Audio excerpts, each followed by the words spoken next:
in 3, 2, 1.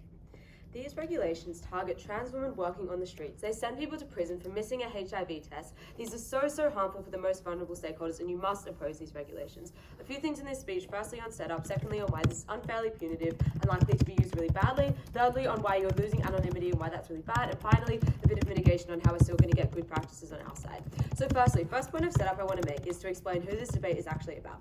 And that is to say that the impact of this was never in well-organised brothels that were currently quite well off and had a lot of workers who are in fairly good conditions as it was and who are probably choosing to be there. The structural reason for this is that the incentives are for these brothels to cater to customer safety in existing circumstances in order to have a good reputation, because obviously you want to have sex workers who are not going to give your customers HIV or anything because you want people to come to your brothel. But also they had incentives to care about workers, because probably you have workers that are doing a better job and don't get burnt out when they have things like counselling. So there was already incentives for these bigger brothels with resources to be doing these things already. Where is the change then in this debate? We think the change is in sex workers who are, say, streetwalkers, people who are working on their own, who have been forced into that profession because it's their only option, or people working in much smaller, much more ad hoc establishments, maybe places like massage parlors or just really small brothels. Maybe these places are more likely to be existing in things like developing countries. The sex workers working here, crucially, are the most vulnerable sex workers. They are the ones from a low SES background who got forced into this. They are the ones with nowhere to go. They are the ones with no one looking out for them. And note the intersectionality here. These are often also the sex workers who are trans women in developing countries where that is literally illegal and they do not have other professions available to them. These were always the most vulnerable stakeholders in this debate. And the second note of setup is I just want to explain that the metric in this debate is that we just have to prove that these regulations do more harm than good. That is to say that even if they can prove that some of these examples might be good, if we prove that in the overwhelming majority of cases these regulations are really harmful, then we must win, and they must prove that in most cases these are going to be good and done well. So first bit of substantive then to explain why this is unfairly punitive. This point is going to prove that there are massive harms on the most vulnerable sex workers from these regulations. So first thing to explain is how do we think these regulations occur? And that is to say that sex work is an industry with very unique moral concerns in the status quo because of the very prevailing stigma around sex workers. Therefore, the policy is mostly pushed for conservative people in society because they are the ones who care about sex workers doing things like spreading STIs, because they are the ones that are scared about the perceived moral harm of sex work. We think progressive movements are more likely to support things that support individual liberty of sex workers. That looks like providing free HIV testing instead of making it mandatory for all sex workers, because that's obviously not a very progressive policy. We think this has two main implications. The first thing to say is just that these laws are going to be quite bad, right? Because they're being pushed by conservative people who don't particularly care about the rights of those sex workers very much. And for this, just see the examples on the info slide, right? Making sure they're cisgender, that's horrible, obviously transphobic. Making sure they're unmarried is supporting a conservative marriage norm that if you're married, you can't have sex outside of that marriage. Or it could look like things like maybe you can only do sex work if you're just various other conservative policies, like maybe you have to be the dominant race in that country. Maybe you have to do excessive STI testing for everything possible. Maybe you have to have your identity recorded on a sex worker registration. There's so many possible ways in which this could be done really badly. We think this is obviously really bad because on net, if most of this is done badly and if most of this is pushed for by conservatives, we are already winning this debate. But the second implication here is just that there's a lot of, the second structural reason that they're likely to be done badly is just that there's a lot of public stigma. That is to say that a lot of people believe that sex workers, that's a really bad and low profession, that sex workers have a lot of STIs, people often have a lot of transphobia, stuff like that, so likely to push for things to be done badly. But thirdly, just that public lobbying power is against sex workers. That is because they have very little political capital to change these regulations where they are done badly. And in a lot of developing countries, sex work has only very recently even become legal, so they're already very, very behind in that sense. The second implication of this is that this is enforced very, very poorly. That is to say, this is probably going to be enforced by police. The police are usually conservative. See here literally the history of police targeting sex workers everywhere. I challenge them to name a single country in the world in which police have been known to be fair to sex workers. This is obviously really bad because police have way more justification now to over-police these communities in these jurisdictions where there's a lot of sex workers. That looks like over-policing specific areas, I don't know, maybe King's Cross in Sydney. That looks like being able to question sex workers, having a reason to lock them up overnight and demand to know if they're married or not. That looks like it's easier to just prosecute them in the first place and literally send them to prison for missing a HIV check. This is obviously important because these laws and these regulations are just not worth criminalisation, right? Sure, it is maybe a good thing to do to get HIV tested, but obviously you should not go to prison or be charged a massive fine that you can't afford if you've missed a test or if you couldn't afford to get one. That is absurd. They have to defend sex workers in places like Senegal going to prison because they couldn't afford to pay the fine or because the punishment is to go to prison just because they missed a HIV test. This is obviously disproportionate. And the third part of this argument is to say that this disproportionately affects the most vulnerable stakeholders. That is to say that the people that are least likely to be able to meet these requirements are the sex workers who are working on the streets, are the sex workers who can't afford to travel to the nearest HIV clinic or can't afford to pay for the test, because in most places they're not free. These are the sex workers, even in places like Germany where the regulations might be helpful, whereas places like counselling, these are the sex workers who can't afford that counselling because it's expensive and it's hard to get to, and they don't have time to go to a therapist every week. And the state is very unlikely to pay for this stuff and provide them because there is very little political capital for sex workers, because people usually don't care about the issues of sex workers very much. And the second thing to say is that these stakeholders are the ones who are already being the most over-policed. These are the ones who are on the street and who are the ones that the police see first, as opposed to the more privileged sex workers who are in brothels. And these are... And you should weigh this so highly, because these stakeholders are so vulnerable. They couldn't opt into these regulations. They have very little bargaining power to pay them. They are most likely looking like trans sex workers who have nowhere else to go, and they literally just cannot afford to do these to comply with these regulations. The impact of this is literally just now that you have more trans women ending up in prison. And this is so, so bad, because this is happening in developing countries like Turkey. This is happening, and where going to prison means that you're probably going to literally die there. This is by far the biggest impact in the debate, and you should weigh this so much more highly than well-off sex workers in Germany maybe getting to go to counselling in their best case. So we're already able to win the debate by defending the most vulnerable sex workers. But a couple more bits of substantive as to how we can win in different ways. So the next thing is to prove why this is really bad for anonymity. This means sex workers are likely going to use that anonymity, and that has really bad implications. So the explanation here is that in order to enforce things like this, you necessarily need a registrar to collect the data to be able to check that they are doing things. That looks like keeping track of your HIV status and whether you're doing your regular tests. That looks like just writing down your name and recording your marriage status, checking that against your marriage certificate, etc. Or I don't know, maybe checking your birth certificate to see what your gender is, problematic things like that. But necessarily, or you need something like a public program, like a HIV clinic where you send all the sex workers to get tested. Why is this really bad? First thing to say is that there's just a lot of stigma around sex work. That means when people see you going to the one HIV clinic, they assume that you're a sex worker. That's really, really bad for you. And we think this has a massive impact on those sex workers, or even just, again, in their best case, even if you're just going to something like counselling, and that's the sex worker place for counselling, people can see that, people can know that about you. This is really, really bad, because this can literally, when people find out that you're a sex worker, because this is such a stigmatized profession, this can literally ruin your chances at, moving out of that job, at getting a different job later if you felt like it, because you have to face all that stigma. See how literally in Australia, an incredibly progressive country, just a month ago, nurses who had OnlyFans were literally fired from their jobs for having that OnlyFans account. Obviously, this stigma is still very, very pervasive, even in developed countries, and we think it is incredibly unfair to compromise the identity and the anonymity of sex workers like that. Again, weigh this very highly, because these are sex workers who are already vulnerable. These are sex workers who now get kicked out of their families, kicked out of their other work when people find out that they are sex workers. This was so bad. But then in the last 30 seconds of this speech, just to explain why we still are going to get good practices on our side, and this is to mitigate a lot of the benefits they might provide about why things like counselling are good. That is to say that there is still, as I outlined, is set up an incentive to do these things. That is because as a brothel, it's better to have your sex workers who are not who are fairly well mentally, stuff like that. But also to say that customers want to be safe. They don't want to get HIV when they go to the brothel. So obviously they're going to ask for things. They're going to lobby the government to do things like provide free testing. We think when you don't have these regulations, you get laws like that on our side, because obviously people still want to be safe. Obviously people still don't want to get STIs. Or in the worst case, maybe they're just likely to do things like wear condoms, etc., to keep that exchange more safe. We think that was far, far better than these extremely punitive regulations. So proud to affirm.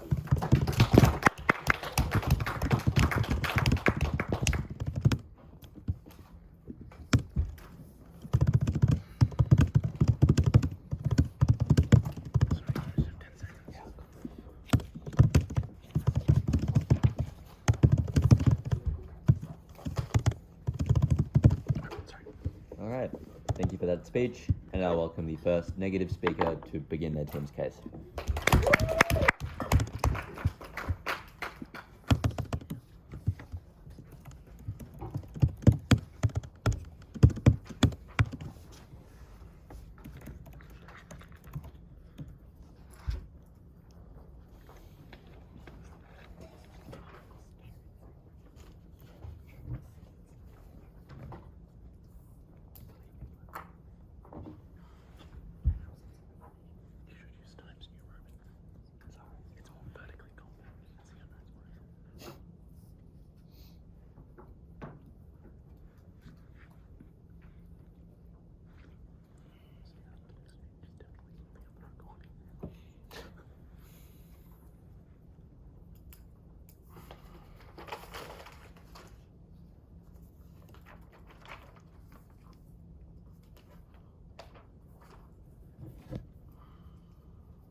not only do affirmative remove the single metric by which any of the change that they argue for is actually functionally proven with information to policy, they also remove in the intermediary all of the actual benefits to stakeholders. So what am I going to do in this speech? Firstly, I'm going to refer to their burden, I'm going to challenge them on their framing. Next, I'm going to talk about why we have these, broadly speaking, principle, and then spend the rest of my time on outcomes for sex workers.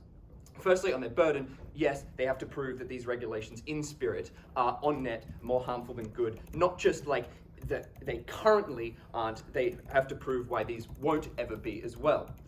The thing to say here on their framing here, right? What do they tell you? They say it's not about brothels for a couple of reasons. They say it's broadly about streetwalkers. They say, and they flag this and they refer to it later, which is that like the incentives for brothels, their profit incentives probably remain and probably still create the the types of outcomes that they like to try and mitigate this. I want to note here that like sure it's maybe not profitable in like the one example which they give to like have HIV like transmitted to your clients, maybe. The first thing to say here is that like maybe that is not profitable, but it's definitely not, maybe that is profitable, but the important thing to say here is like broadly speaking, it's just definitely true that it is not profitable to provide counseling to your consumers, especially when you can now say that this is not actually a legal requirement. The incentives may still be there in like the best case scenarios of their brothels, which they tell you this debate isn't about. But I want to just challenge them again on this framing, which is to say that like they identify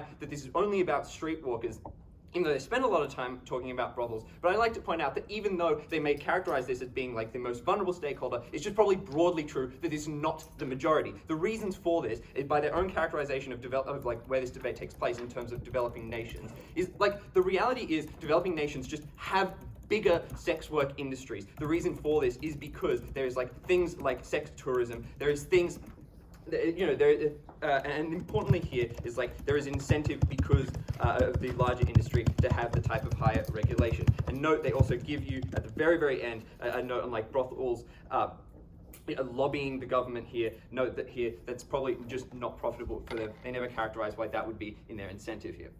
So why do we have these regulations, broadly speaking? Two things here. Firstly, industry regulations, like why do industry regulations on a whole exist? The reason for this is because we just understand that there are always going to be specific risks to certain industries, which means that like especially with prostitution, there are just specific concerns that we all care about. It is unlike any other industry, which means when they don't provide you an alternative, right, the extreme interpersonal contact that is inherent to the industry, things that like put you in close proximity to sexual assault, to STDs, there is like completely non-comparable to any other industry, meaning that if there is no benefit to these outcomes, like under broader health regulation. The second thing to say is like we have these probably because they are just easier to legislate. They are able to be more modular and get the better outcomes for that reason, because they are more specific.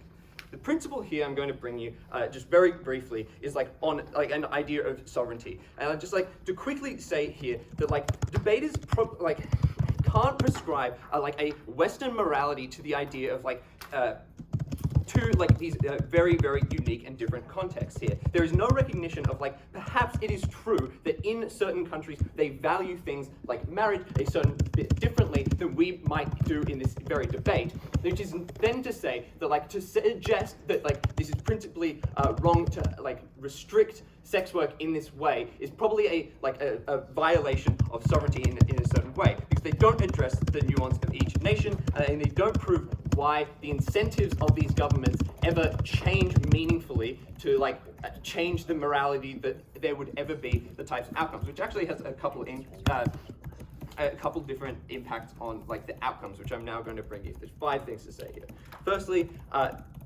Firstly, just like a really easy piece to say here, which is just that some of these policies are very good. They tell you they can still get that on the side. I tell you in framing that's probably not going to happen.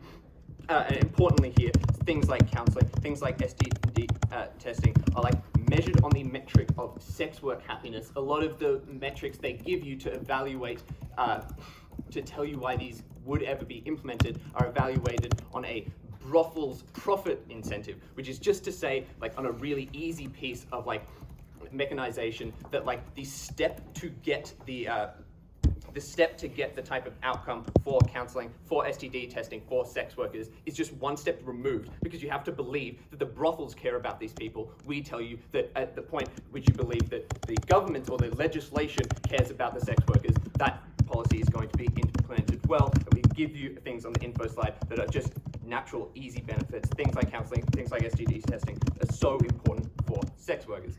The second thing to say here is on a note of like, they're unlikely to access these services otherwise. The reason for this is by their own characterization that like sex workers are, broadly speaking, quite time poor, because they are usually, it's a very strenuous job, meaning here that it's like unlikely that you ever get the access to these. Probably, like, even if it was in the incentive of the brothel to like provide these for you, or it was in the incentive, like, the point here is to say you never get them accessing this. One, because like the stigma, which I'm going to address in a second, but two, because of the like they're incentivized to work especially hard. The third thing to say here is, really importantly, this is the main metric by which you assess outcomes for sex workers. Meaning here that like if you remove specific legislation, you now, as a government, as like policy makers, have no idea how many sex workers are like even in your realistically in that industry, because you don't know how many people are accessing this certain the certain support mechanisms that you might provide. You don't understand like how many sex workers are even specifically at risk for certain things like STDs, which means then this like has a really disproportionate effect on like how you might influence like things like healthcare, right? Because you now are no longer effectively or have the information to effectively consider that stakeholder in your policy making. Now, noting here on like the idea of stigma. Importantly here, this is how you actually reduce stigma, because if you as a society are seeing that these sex workers are valued by the reality of the government providing important services to these people, you see that your government is actually able to do this and cares about these people. This is how you actually get the long-term change that never occurs under their side. Because if you in their alternative, they don't suggest an alternative, but if you like have a complete absence of these of such legislation, you just get a complete denial of of this industry. The thing to say here, finally, on like an idea of like how this is punitive, which is suggested, one, because it's made by conservatives, and true, because police are all conservative. Firstly, this is probably broadly asserted, but I'd like to note just as easily, it's probably likely that, especially in a society which is now in the future going to value these people better, because you change morality by virtue of actually showing the populace that you care about these people, that you are providing important services to them, you probably get just as good like policing on their side. You never prove why the police are inherently going to, broadly speaking, apply this poorly. So proud to negate.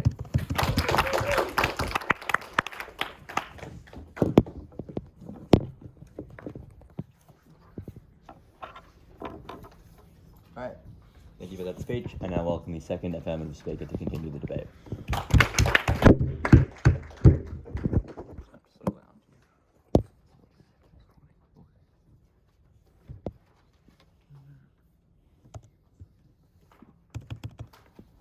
Please edit out everything that Charlie and I are saying to each other at the bench. Hold on.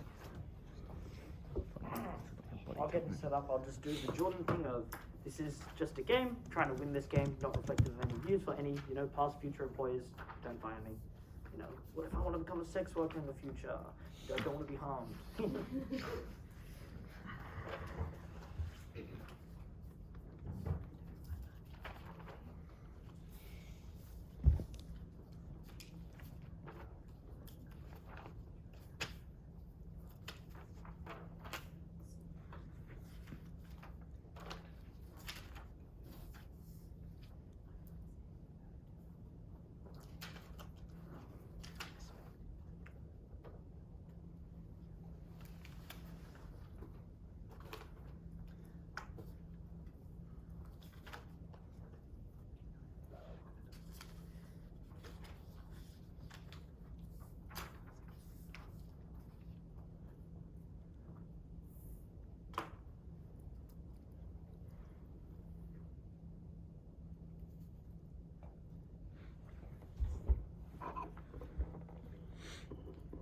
problem this negative team runs into is that society unfortunately does not like sex work. Society unfortunately views sex work as dirty. Society unfortunately wants to push it to the backwater. So it means that they're unlikely to push for the good policies like counselling that they want to achieve. Rather, it looks like things like discrimination. Rather, it looks like police going around to street walkers and trying to justifying like purviewing through them by applying these policies and checking up on them and discriminating pushing on them. 2 questions in this speech. Firstly, actually I say 2 questions in the speech. Firstly, what happens with these services? Are they good or bad? Secondly, a question on the principle. Firstly, a question on what happens to these services, good or bad.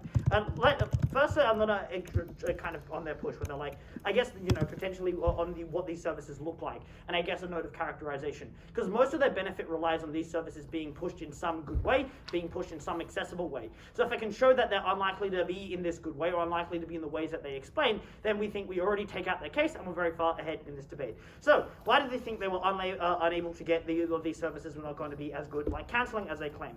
Firstly, we already explained we just don't think there is a political capital. And I think beyond Mayer's mechanism, we also think there are 3 other reasons to not having the political capital to get things like counselling, and why it's more likely to be other things. Firstly, people do not want this practice to be widely available because they don't want sex work to be widely available, and so they see the implementation of free services like things like counselling as encouraging sex work, and they view it as and so what they want to do then is not provide it for free, to not encourage people to access in this. They do not want to encourage people to continue accessing this service, to entering this work. So we did not think they were able to get good things like that, or unlikely they're able to provide it for free. Secondly, some very good things, like some of their big things, are just going to be super costly, and they find it very hard to justify ever putting these costs on these for these sex workers. It's very hard to justify things like counselling. Third, some of the things which they push are just very hard to push on a large, push through policy on a large scale. For example, it's much harder to push under their side things like counselling, but it's probably much easier to say, well, only cisgender people are allowed to go sex work, because that's probably much easier to purview someone on. It's much, or it looks like things to say, unmarried people are not allowed, the ones who are not allowed to do sex work, because that's much easier to decide. It's not having people engage in a system which takes time, money, resources. It's something that's much easier to exist. So therefore, where it does exist, it's not going to be the very good things that they claim about. Perhaps they do get benefits like things like STI testing, but we're going to argue that these things are even bad in of themselves. Secondly, we argue that in the case where they do get a lot of their benefits, we argue that they're unlikely to get future protection for sex workers. For example, it looks like unlikely to, institute future policy for protecting sex workers, because you've wasted all this political capital. Because they think that the problem is fixed, or that they've done enough to help this vulnerable group, and so they don't see the justification for this. Now then, beyond characterization, let's ask the question on what is the impact of this policy, whether this is a good or beneficial thing. And so, because their claim is that these things are likely to be useful to people, they're likely to help sex workers out.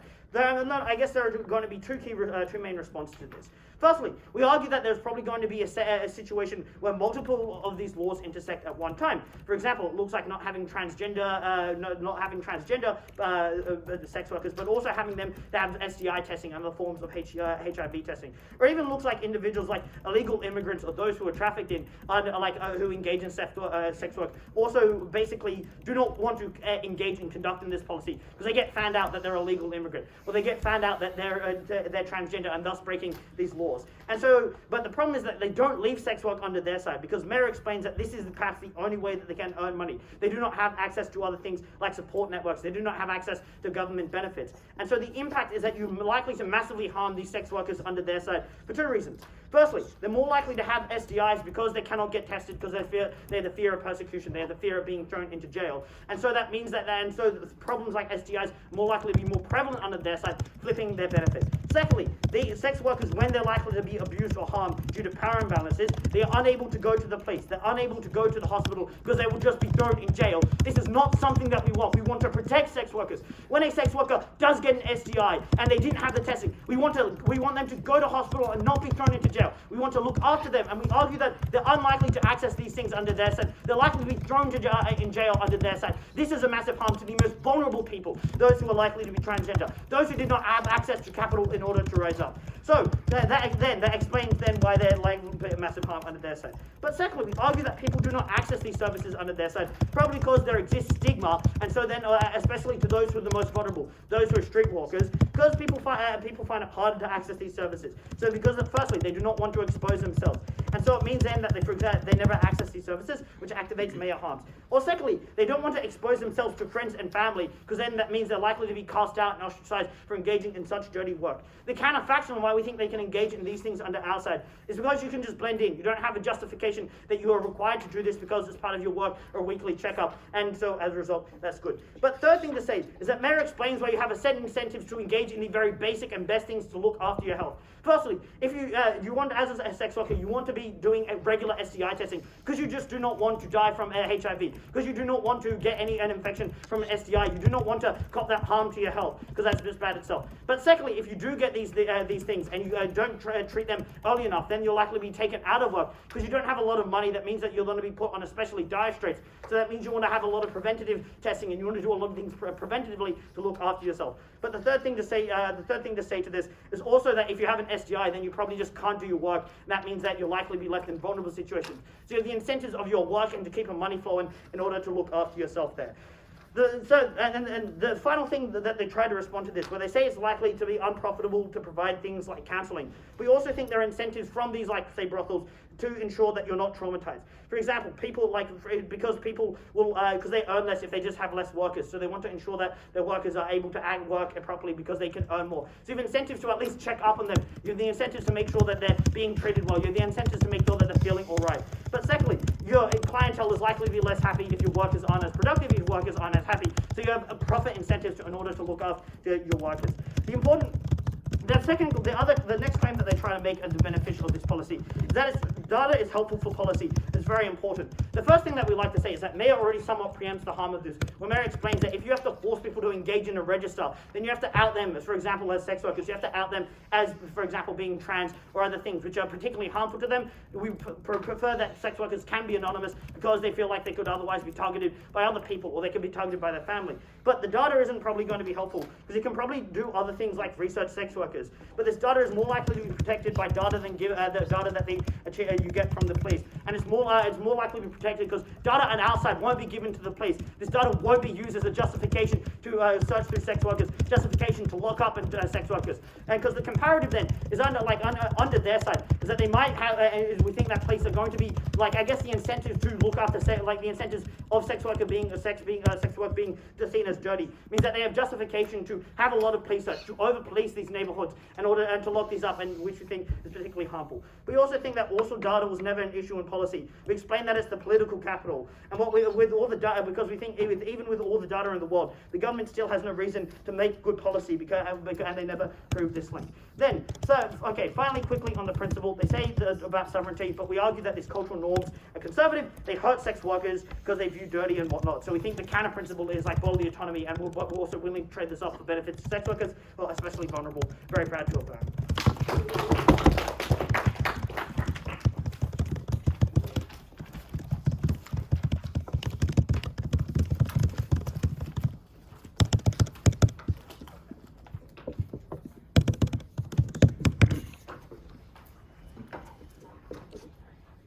All right, thank you for that speech, and now welcome the second negative speaker. Here.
Auguste makes a little joke at the beginning of the second half speech about how funny it would be if he went into sex work at some point, which is a really good indication of the way that the affirmative team have been talking about sex workers and the prostitution industry throughout their case. They just refer to societal stigma as a vague, nebulous concept, which is just as a veil for the fact that they then provide a bunch of very assertive claims as to the way that sex workers are treated, the way that people talk about sex workers, all of which are not substantiated. They do not provide us with structural reasons why they are true, and then they also just ignore the material that Joseph tells you at first. A few things in this speech, firstly on setup and answering some important questions, and then moving through to talk more about outcomes in this case. The first thing to say here is that affirmative set this debate up to say that it is not about good brothels because they already do things, but because they will sort of always do these things, but this is about people who are maybe streetwalkers or people who work at massage parlors. Noting here that these people are probably significantly disadvantaged in the affirmatives world, where there is absolutely no push that forces you to have people accessing services such as STI checks or, for example, other health checks or access to things like counselling. The absence of regulation justifies, which is what we tell you, allows the government to ignore prostitution and sex work as an industry because they are no longer invested in it, right? Because when you are regulating something, you are invested to check in on it and see how your regulations are holding up, right? That is true across all industries, and it is also therefore true of this industry as well. I think the other thing to note here and set up is that industry-specific regulations exist across the board. It is not unique to prostitution and sex work as an industry. And what affirmative failed to do here is actually provide us with a reason why we should actually treat the sex work industry as different to any other industry where we do have industry-specific regulations. And the reason we have those is because the general acceptance in society that industry-specific regulations allow us the ability to provide good support for people in those industries. This is not unique to sex work, but given, as Joseph tells you, that there are lots of nuances to working in that industry that are very different to any other industry regulations are specifically important because you are not going to be covered by other general labour laws that your country may have, right? The other thing to note here then is briefly before moving on, and I think that this is to say that a lot of the stuff they tell you about stigma doesn't pass the intuition test, because what we tell you is that when you don't regulate, you push sex workers away from authority, you push away from government regulation, and you push people to the outside, right? Far more than they are in the status quo. And this actually increases levels of stigma because people are existing outside of the world that the rest of society is operating within, which actually just means you get worse outcomes because of the way that stigma has been created. And I think, so then moving on to this question of cultural nuance and value. Firstly, Joseph tells you a few things, and I think the important thing to note here is that regardless of the personal opinions you may hold of industry-specific regulations in any given country, right? You may not like a specific regulation. However, it is fair to assume that that regulation exists as a mirror or a reflection of the cultural norms and values of that country, right? Which means it exists for a number of very important cultural, maybe religious reasons that are important in that country. And it may be unpalatable to hear those reasons when you live in Australia, when this is your life experience, but that doesn't mean that it is a bad law. It just means that it is a law designed for a community that you do not belong to, right? So it may be unpalatable, that doesn't actually make it bad.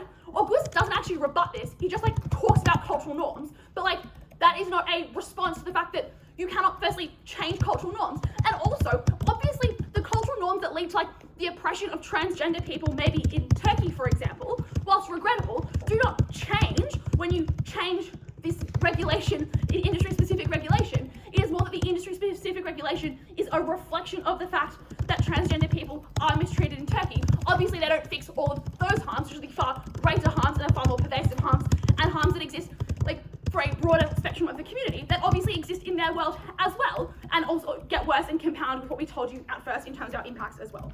Okay, so now on to the question of where do we get better outcomes, or which stance, I guess, gets better outcomes. Now, firstly, implicitly, this is a question about stigma, because I think this debate is operating on the assumption that both teams say that their side reduces stigma and that the reduction of stigma gets you then better outcomes, right? A couple of things to note here. Firstly, as I already tell you in setup, there are lots of reasons to believe that when you don't have regulations, you increase stigma, but a few more things to say here. Side Affirmative's own characterization is of dodgy, shady brothels, right?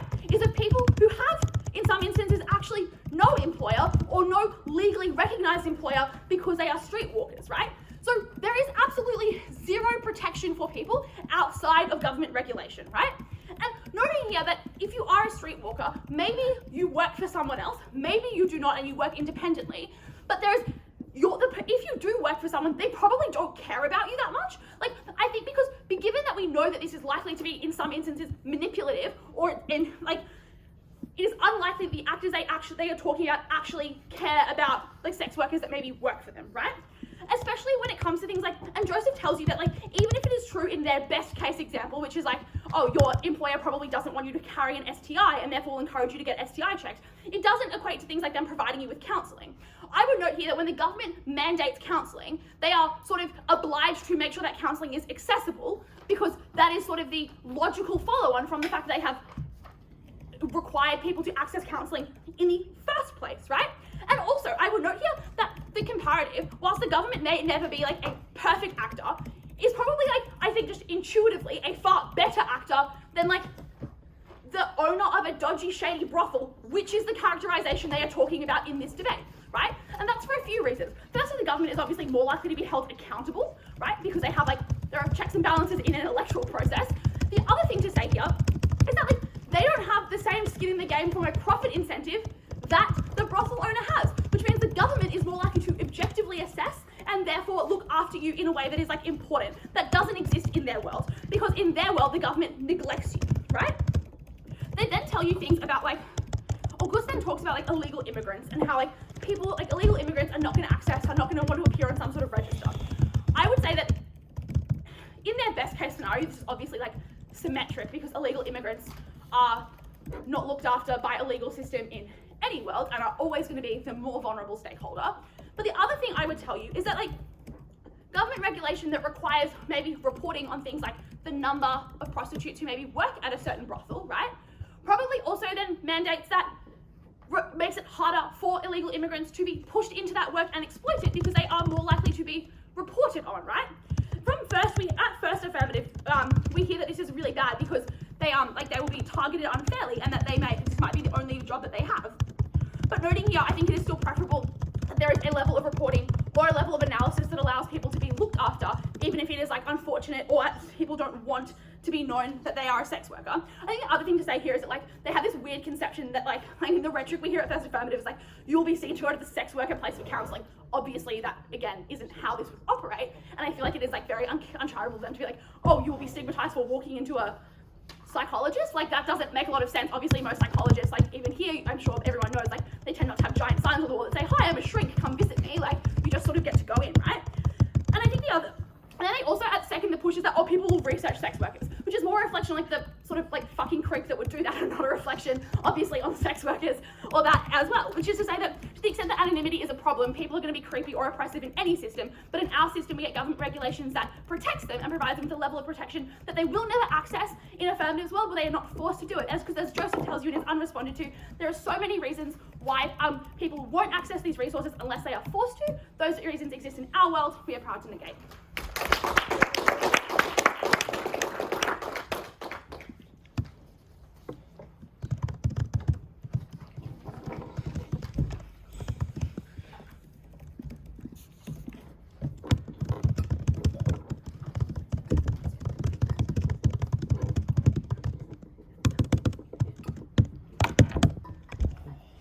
Thank you for that speech, and I welcome the third affirmative speaker to conclude their 10 minutes.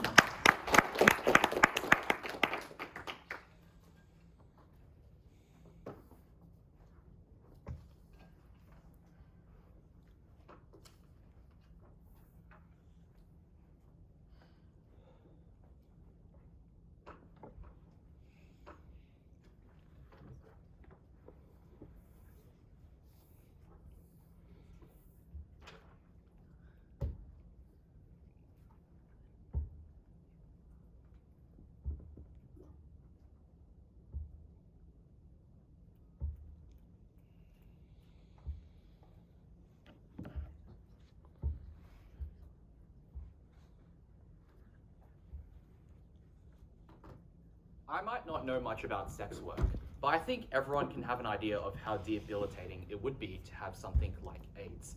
It is fundamentally irrational why someone would not just get a HIV test themselves. And the reasons for why you wouldn't, and the compelling reasons for why you wouldn't do so, are the reasons that Mayor gives. The fact that you might be low SES in a country that wants to limit sex work, so therefore imposes an artificial barrier of entry by making it so that you have to pay money to get a HIV test, and if you don't get that, then you cannot be a sex worker. The fact that a lot of these people just don't have time. The fact that a lot of these people want to avoid stigma. The fact that a lot of these people may be trans people and don't want to be double punished by the intersectionality of being found out that they have failed the HIV test and that they are also breaking the cisgender morality laws of their state. These are not dumb people who are just like, you know, like, I'm not taking HIV tests for the sake of it. They have good reasons to not do so. And the requirements that their side forces for people to do this does not change what happens to the vast majority of privileged sex workers who already have incentives to undergo these kind of practices, but hurt the ones who are most vulnerable and lock out their ability to have agency and their ability to have a good quality of life. Let's firstly talk about this weird push, which is like, why don't we have industry-specific regulations like we do in every other industry? And that is because industry-specific regulation in any other industry is usually for a difference that is relatively technical, right? So for example, a doctor has a license because we can be like, well, their job is very difficult and they have a lot of responsibility and they need to do very specific things and follow very specific operations. That's very different to why people perceive sex work to be different. People perceive, like the average person on the street or an average legislator perceives sex work to be different because they see it as immoral. They see it as a sinful activity. They see it as a stigma. And this is really, really important because it means that maybe the way that we have industry-specific regulations for doctors is in line with accounting for those technical differences and making sure that people are safe. But the way that we conceive of and therefore create industry-specific regulations for sex workers is ultimately always going to be conservative. It's always going to be regressive. It's always going to be something that puts down sex workers. And what's even worse is that even when we try to oppress doctors and make sure that they have to follow strict standards, doctors have big bargaining power. They have unions, right? And this is the same with any other occupation. But sex workers are uniquely vulnerable. They have no voice within society. And that is why the state is fundamentally a poor apparatus and regulator for making sure that these sex workers get any forms of rights whatsoever. And that's why if you look at the best legislators where sex workers are treated the best in countries like Denmark, they're extremely liberal. They give people the agency and the dignity to make their own choices about what they do rather than forcing them into requirements. And they provide them with carrots rather than sticks. They provide them social services rather than saying, if you don't engage in this counseling or this HIV treatment, then you are going to be arrested. And I guess the other really important thing is that, like, we're the only side that is actually positive about how we get change in these places, right? Because, like, this is not a country that has, like, Sharia law, right? This is a country that has already legalized sex work. So all the rhetoric that Georgia talks about how, like, you know, if these places are going to be so conservative, they're going to stay conservative, doesn't really apply. This is a legislature that is capable of political change. We can push that when we nudge them away from their reliance on these kind of laws. And people, because they still want to make sure that people are safe and don't have HIV, in the absence of laws that require people to take HIV tests, the response of these legislatures is not to have Sharia law, but instead is to liberalize their ability to offer these kind of services to reduce the HIV that exists. So, given that is what this debate looks like, let's deal with the vibe control Georgia makes about, like, conservative laws and how these places are conservative, but while it's unpalatable, is, like, culturally appropriate. You can throw all analysis of cultural relativity out of the window because any conservative regimen, I don't care if it's, like, religious and, like, we care about it in some other aspect, any conservative regimen is always fundamentally opposed to sex work because sex work is seen as something that is fundamentally immoral. They say, therefore, we don't fix the trans people harm because those norms that oppress them exist too. No, yes, those norms that are discriminating against trans people exist on our side. That is true. But your side gives the tool to enact additional oppression on those people because we explain that, for example, trans women disproportionately are streetwalkers because they're the ones who aren't accepted into brothels because they're, like, seen as traps or seen as some other, like, stigmatized thing, and they can't find other forms of employment due to discrimination. And those are the people that are the most visible. Those are the people that police go after first. When you don't have these kind of laws, police don't have the tools to go after them in the first place, which is why, yes, that stigma exists for trans people on our side, but you're the one that enacts that actual oppression on them. All right. Secondly, in terms of regulation, their best claim is there is useful regulation, right? The first thing we explain, and as I explained in my introduction, that these are unlikely to be good forms of regulation overwhelmingly, and that is because Mayer gives structural reasons as to why the ways that these laws are formed is that, a legislature, legalizes sex work, but then the conservative element pushes back, and the compromise is that you have these forms of regulation, which means that these industry-specific regulations are pushed by conservative elements against the interests of sex workers and in the interests of their voters, which means that overwhelmingly, these laws are going to be, you must provide free counseling, these laws are overwhelming. And this weird push that brothels will now do counseling because sex workers have to. That would be the case if you had a law saying that brothels must pay for sex for counseling. That is different to saying that sex workers individually must go towards counseling. I don't think that incentive applies there. These laws are created to enforce, limit, and to restrain people. But secondly, we explain that these laws are enforced in poor ways because it's not Healthy Harold enforcing these laws. It is the police, and the police are overwhelmingly regressive and conservative, and they will do things like spot check if you have HIV. They'll do things like go after visible, vulnerable elements of society that intersect with the minorities that they already overpolice, like people of color, like people who are immigrants. And thirdly, we explain we largely get a lot of these services on our side because of the incentives that large brothels have, because of the incentives people have to keep healthy. I guess their best response is if you don't make it illegal, then maybe brothels won't do it. I guess what we can do with our political capital is instead of providing things like counseling and then also running all the costs of enforcing that, we can just provide those things for free and people can go to it. Yes, maybe not every sex worker goes for it. We think the majority will for reasons of their own safety. And the ones that don't, we think that is a relatively small harm we can trade off. They probably have good reasons for why they don't do so. But for that last 20% that we don't cover with this training, we explained that these services are fundamentally inaccessible for a lot of these people. And the structural reason for this, we explain, is because the state and the public perception wants to limit the amount of sex work because they see it as immoral. They don't want it on their streets in the same way you don't want homeless people on your streets, right? And in the same way that, for example, the state limits the amount of license plates you can give out to taxi drivers, or licenses you can give out to doctors in order to artificially restrict the population of a profession, they impose artificial barriers through these regulations. The fact that you have to pay money to get a HIV test, the fact that you have to follow these kind of regulations. And that's really, really bad because we explain that the most vulnerable stakeholders in this debate will go for sex work anyway because they are desperate, but they just go for it without accessing any of the requirements on their side anyway. But it's even worse because now they can't go to the police. They can't go to the hospital if something wrong happens to them because they're so scared of being criminalized and arrested. And lastly, this is just an unimportant benefit because all of these regulations are mostly useful insofar as they're useful to clients. Counseling is probably the only example on their side where maybe it is vaguely useful to prostitutes, but it is most of these regulations are about protecting clients. It would preference the right to not be criminalized about any of these. Lastly, they don't respond to any of our material about anonymity, but even if it wasn't anonymous, police mandate to enforce this through non-automatic methods means that they're likely to have massive infringements into people's personal lives, means they're more likely to do discretionary targeting. But even if this didn't leak your identity, people felt stigmatized, people felt humiliated, and that was something we thought these sex workers should be protected from. For these reasons, very proud to propose.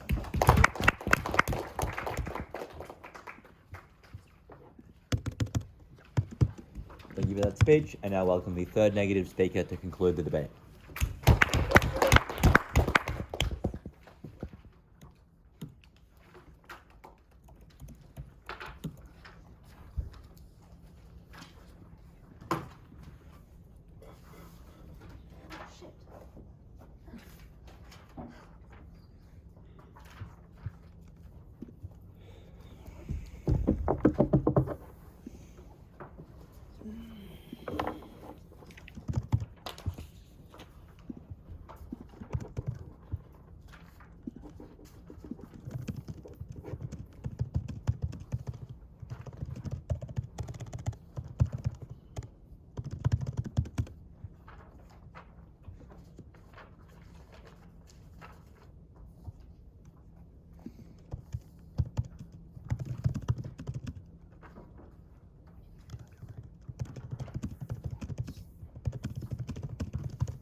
David says they can just provide free services like in their side of the world. I think firstly it's very unclear as to how they ever have the fiat in this debate to actually like make all these services now free to everyone. But secondly, let's just say they do, then surely in our world we also have the fiat to provide these free services to people as well. And wouldn't you rather a world whereby you are mandated to access these free services that literally protected you? That is, that your brothels now that you worked at could not exploit you, could not say, no, please don't go and get that HIV test because we don't ever want to like have to like disclose to customers that maybe like one of our workers has like, you know, AIDS. We don't ever like, you know, because they now have to like literally give you that time off to be able to go and get the test in the first place. Because the reasons why like David tells you that like people like who have access to this, who somehow like notably don't like use these services in the current like state is because like these people don't have time, these people don't have money.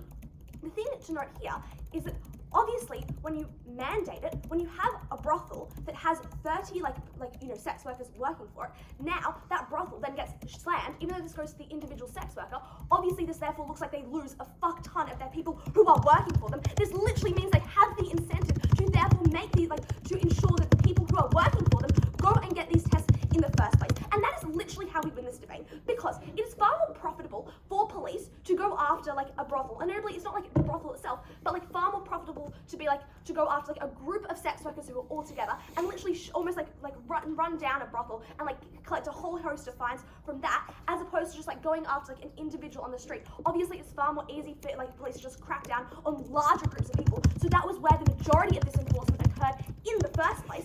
And if that is the case, if you believe this, then it is true therefore that brothels, in order to be able to keep running, literally have the incentive to ensure that every single one of their sex workers has access to these services in the first place. On our side, we were able to stop exploitation of people because no longer do brothels overwork individuals and literally not allow them to go and get like accesses to services in the first place. It looks like, you know, make brothels like being like, okay, you have to go and get this free counselling like now at this point. Those were obviously extraordinary benefits to sex workers. It protected their mental health and it also protected their physical safety, because notably David's like, the only thing that's helpful is counselling. I think getting an HIV test is probably also quite helpful to like a sex worker, because obviously that was their health.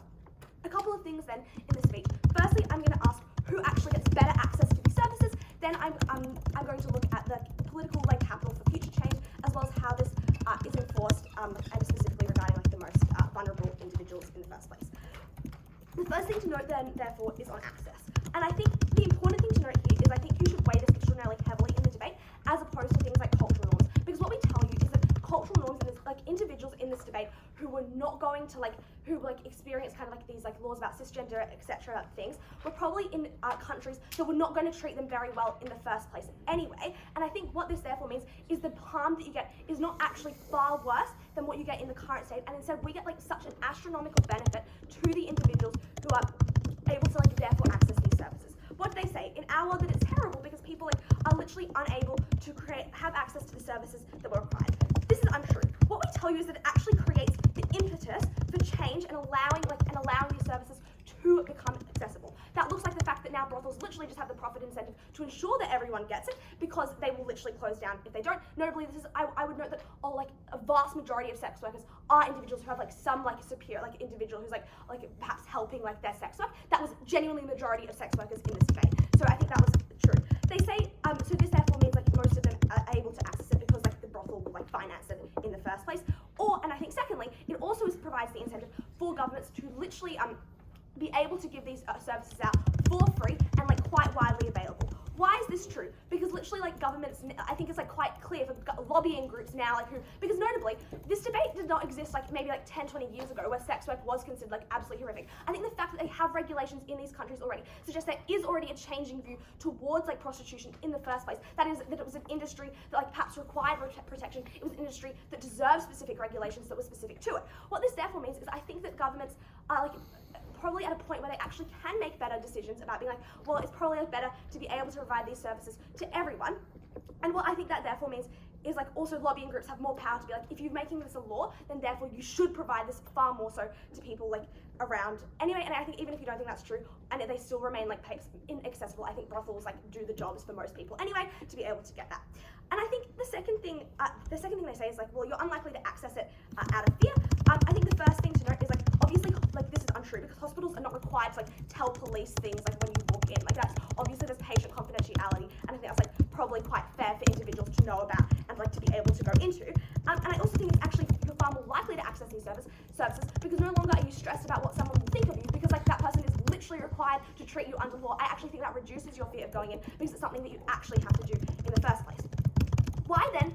I think like in terms of, so then I think therefore you're also able to get better access to services on our side, literally just by mandating the people who had the like mandating individuals to be able to get this. I think the reason also secondly, I think the thing to note here about why you get far worse, they say like they get change in their world and better access because they liberalize services and like make them free. I think obviously then they do this in our world if they're so like liberal that they're gonna like do this free things. I think we obviously can support free services in our world as well.